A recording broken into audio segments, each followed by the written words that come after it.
Devido ao conteúdo que trarei neste vídeo, eu precisarei ser um pouquinho mais duro com as palavras.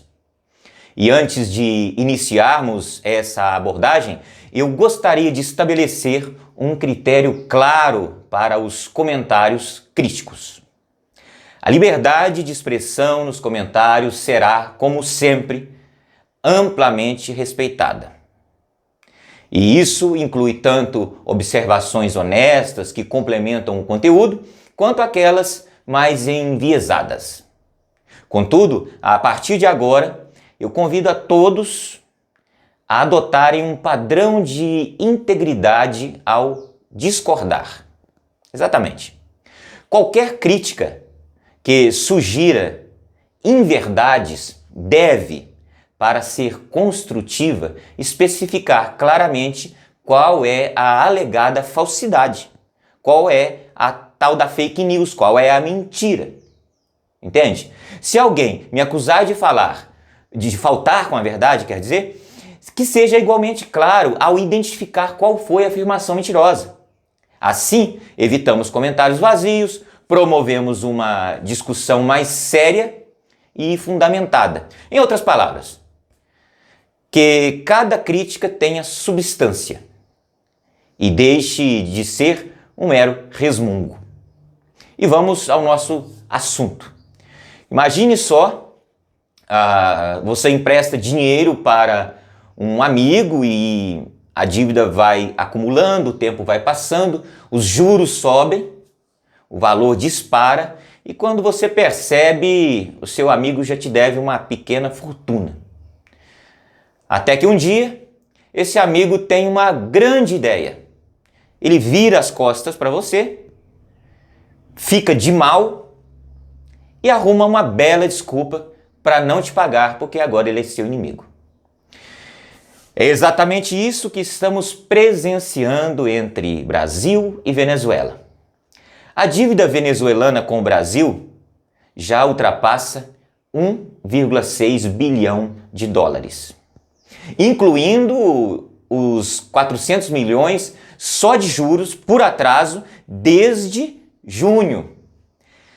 Essa dívida cresce cada dia mais e é improvável que será paga, especialmente em meio às tensões diplomáticas, se é assim que se pode ser chamado, né?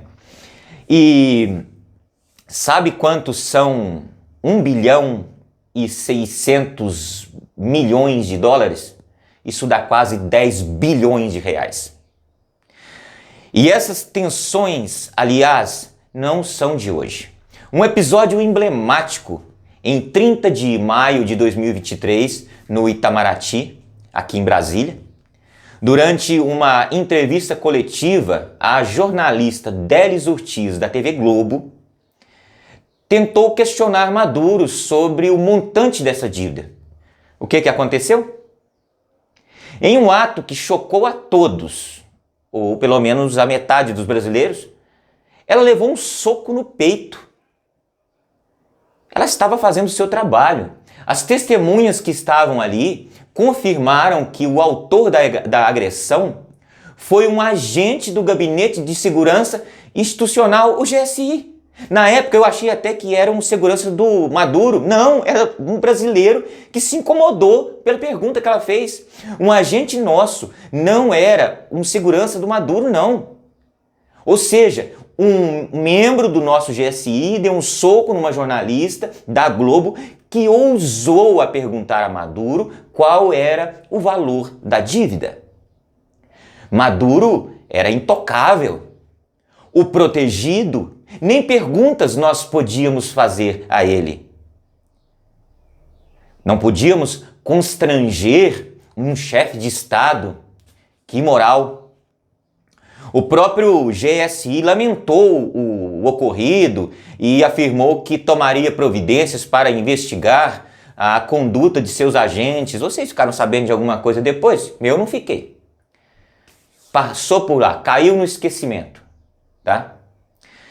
O que estamos vendo é a Venezuela empurrando uma situação em que o Brasil, depois de anos de amizade e concessões, é um Brasil tratado como se não tivesse direito sequer de cobrar o que lhe é devido. Talvez Maduro veja a crise como uma oportunidade de eliminar um credor incômodo, jogando a responsabilidade para escanteio. O Brasil agora enfrenta a realidade. A dívida não é apenas financeira, mas também política. Décadas de apoio e vista grossa para um regime autoritário que, de repente, se volta contra nós ao menor sinal de desacordo? Esse é o resultado de uma política externa condescendente, que hoje se revela um verdadeiro calcanhar de Aquiles.